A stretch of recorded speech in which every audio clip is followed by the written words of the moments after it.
The City at World's End. Chapter 6. Caravan into Tomorrow. Keniston lost track of his own emotions very quickly in the rush of urgent tasks. City Hall became the nerve center of the evacuation.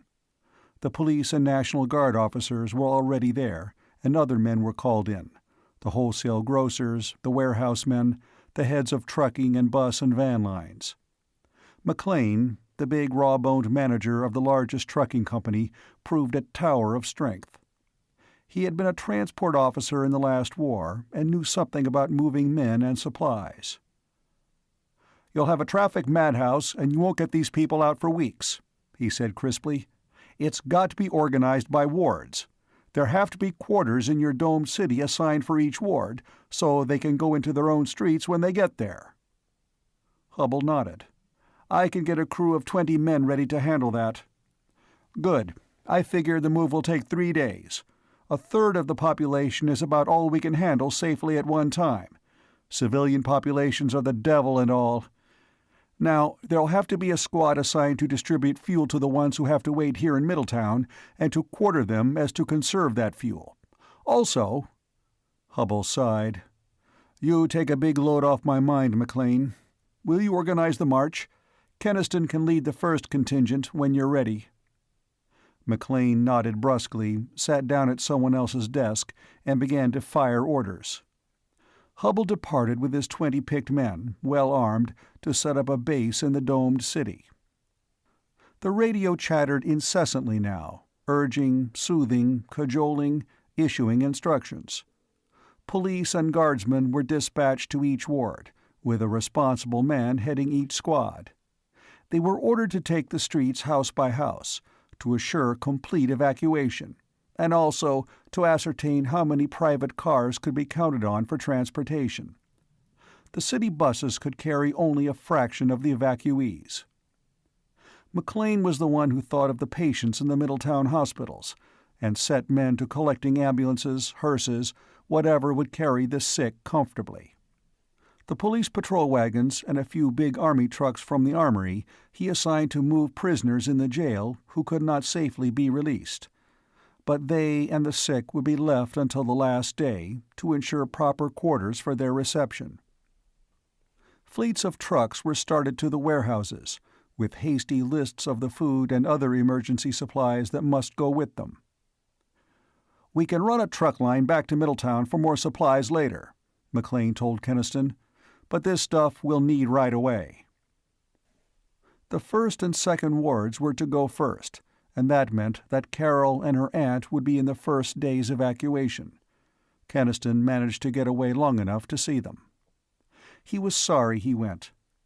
Mrs. Adams sat weeping in the living room, and Carol struggled alone with blankets and mattresses and suitcases, in a bitter, stony-faced mood that Keniston could not quite understand.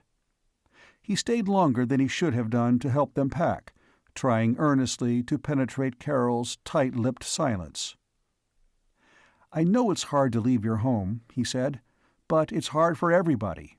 And after all, we'll have shelter and warmth and can stay alive." "Shelter and warmth," said Carol. She looked around at the starched white curtains, the polished furniture, the pictures on the walls and the bits of fine china that were so lovingly placed, and she said bitterly, "We had those. We had them for generations, until we had to have scientific progress, too." "I'll admit you have a point there," said Keniston heavily, "but it's too late to argue now." "Yes," she said, "too late." Suddenly she began to cry, in a slow, painful way that was not in the least like Mrs. Adams' whimpering. "Oh, Ken, my house and all the things I loved." She had wit enough to know that it was not for glass and china that she wept, but for a way of life that was gone and could never possibly return. He felt a terrible pity for her, which almost smothered his irritation at the inability of the female mind to grapple with the essentials of a situation. "It won't be so bad," he said reassuringly. and I'll be leading tomorrow's first evacuation and won't be far from you at any time." It was before 9 o'clock the next morning when Keniston left City Hall with McLean to check the progress of preparations. Under the cold red eye of the sun, Middletown seethed with an excited activity that centered in the first and second wards. Cars were being hastily loaded, piled high on roofs and fenders. Children were being called together, barking dogs being caught and leashed, families gathering in excited haste. Roar of motors filled the wintry air. Motors of great trucks rumbling to and from the warehouse. Motors of police cars dashing with sirens screaming. Sputtering motors of old cars being agonizedly coaxed to life. The people on the streets, the people hurrying with bundles and children and dogs, looked more dazed than frightened. Some of them were laughing, a false merriment edged with excitement. Only a few women were sobbing. McLean and Keniston rode down in the jeep to the center of town, the square. This was the downtown First Ward of Middletown. "The First and Second Ward will move out in that order," McLean told Keniston. "You take charge of the First, since you're to lead the way." Police and National Guardsmen were already forming up cars on South Jefferson Street. Cadillacs, Buicks, Fords, ancient Hupmobiles. City and school buses were crowded with those who had no cars, and piled high with their belongings. Policemen on motorcycles roared past. McLean boomed rapid orders. "Get sidecars on those motorcycles. They won't make it without them over rough ground. Divide up the garbage tow trucks as they come in. Divide them evenly between the wards so they can haul any car that conks out." And to a worried National Guard officer, "No! What the devil use would we have for your field guns? Leave 'em in the armory and bring cots, blankets, camp equipment instead." Then McLean commandeered a car, jumped in, and shouted back to Keniston, "Have 'em ready to move out by noon. I'll have the tube mill whistle sounded for a starting signal." And he was gone, racing off to the other ward gathering point. Keniston found himself faced by police, guardsmen, deputies, officials, all clamoring for orders. "What are we going to do with these cars? Half of them are so overloaded they'll never get anywhere." Keniston saw that. The arriving cars were piled not only with bedding and other essentials, but with radios, musical instruments, big framed family portraits, hobby horses, every sort of possession. "Go along and tear some of that junk off," he ordered. "Form up all the way down South Jefferson, but only 2 abreast, for some of those south side streets are narrow." As he sweated to marshal the gathering cars, he watched for Carol's blue coupe. When she came, driving with pale self-possession while her aunt looked scaredly at the jam, he got her as near the front of the form-up as he could, and then raced back to the square. The squad leaders rapidly reported in on their assigned streets. "Everybody's out of Adams Street. Everybody's out of Perry Street. Lincoln Avenue. But we haven't got 'em all out of North Street, Mr. Keniston. Some of those old people just won't go." Keniston swore, and then jumped back into the jeep and drove around to North Street. It was the street of shabby, ancient brick houses only 2 blocks off Main Street. And the first person he saw there was a grim-looking, shawled old woman standing with folded arms on her front porch.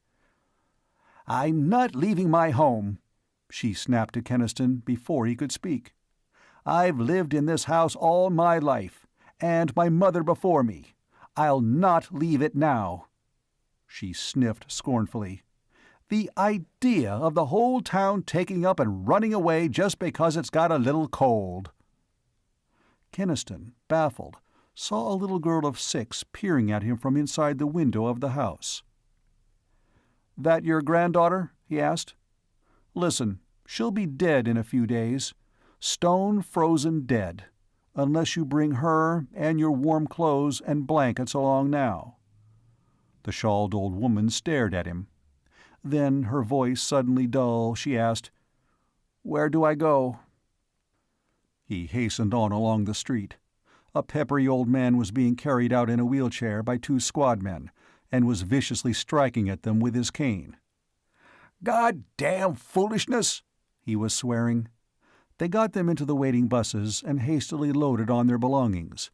Then Keniston raced back to the square. His watch said 11:10, and he knew how far they were from ready. On the square, under the big sycamore tree, a gaunt, tall man with burning eyes was brandishing a Bible and shouting to no one, "End of the world! Punishment for sin!"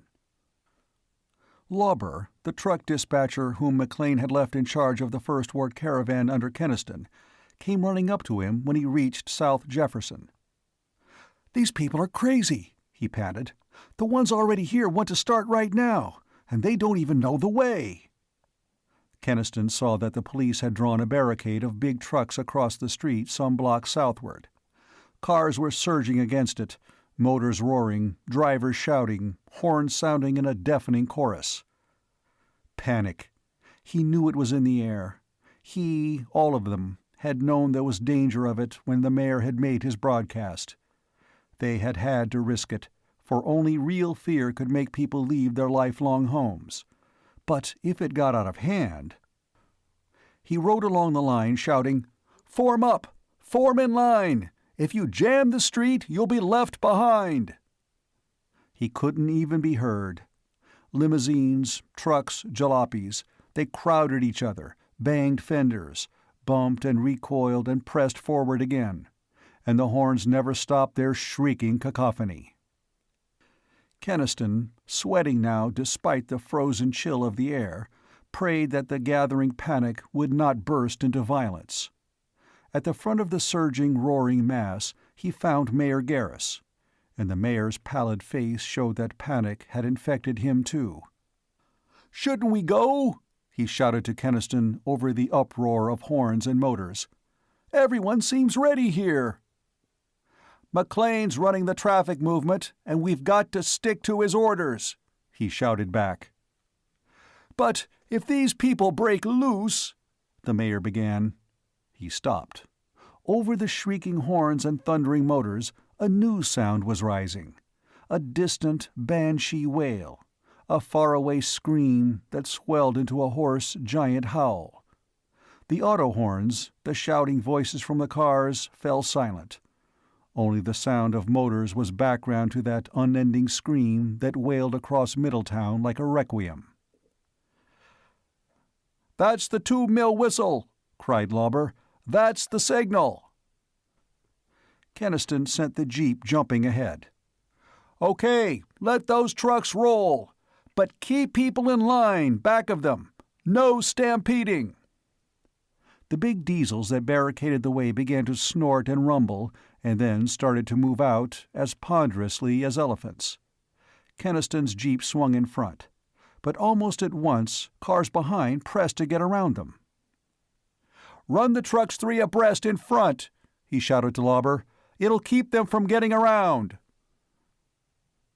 Down Jefferson Street, down over the muddy bed of the vanished river, past the old houses with their doors carefully shut and locked, past the playground that looked as forlorn as though it knew that children were going, never to return. Past Home Street, past the silent mills, past the beer signs of South Street, where from an upstairs window a drunken man shouted and waved a bottle at them. Past the last rows of drab frame houses, the last brave little yards whose flowers were blackened now by frost. Keniston saw ahead of them the line of demarcation, the boundary between the past and what was now Earth. They reached it, passed it. And then the rolling ochre-yellow plains were all about them, barren and drab beneath the great fire-lashed red eye of the sun. The cold wind whooped around them as they started to climb the easy slope toward the bridge. Behind his jeep, diesels, jalopies, buses, shiny station wagons rolled with roaring, sputtering, purring motors. Keniston looked back down the slope at them. Already the other ward was moving out, and he rode at the head of a huge caravan of vehicles crawling endlessly out of Middletown. a caravan out of the earth that was gone forever into this unguessable tomorrow. End of chapter 6.